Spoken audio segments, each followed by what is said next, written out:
Those are likely adventurers from a different town or city. Cammy noticed Claire absorbing the adventurers sitting on the boxes and walking next to the wagons. Claire looked at Cammy. How do you know? You wouldn't normally change up your escort. Abby overheard their conversation and added in her thoughts.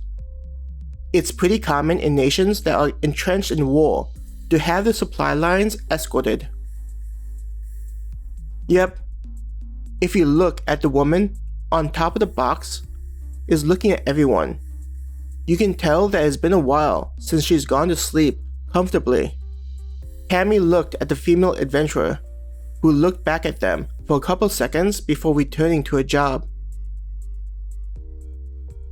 Hearing them talk about all the things they were able to notice from such minor details made Claire appreciate both of them and their skills from being trained.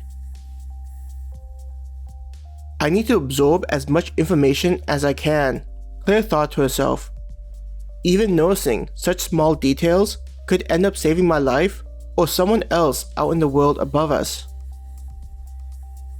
With how large the town was, it took a while for them to reach the outer area. During the period, they talked about the things they noticed in the town.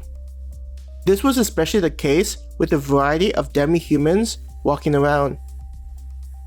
When they reached the outer area, many adventurers were waiting next to dozens of carts, wagons, and carriages. Though there were a large number of them, they were grouped together.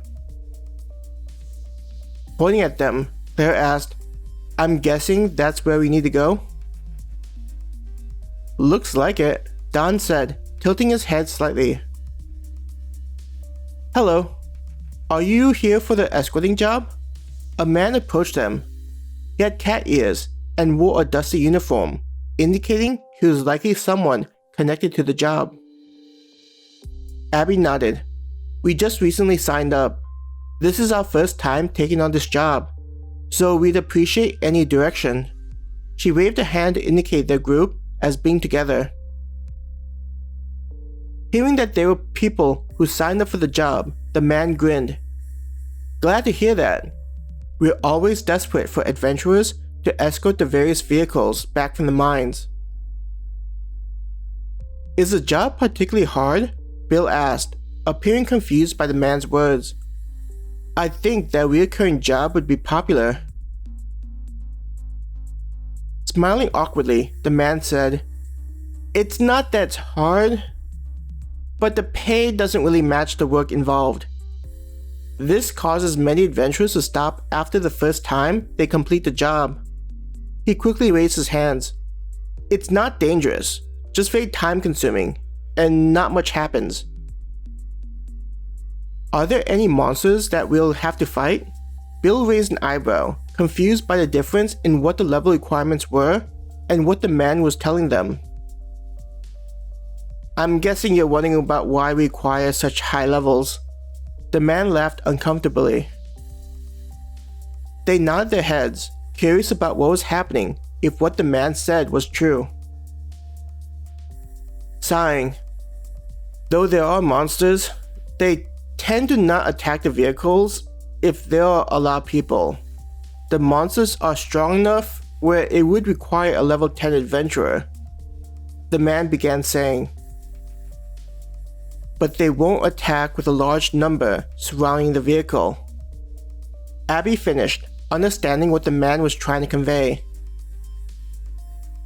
Smiling appreciatively, the man said, Correct.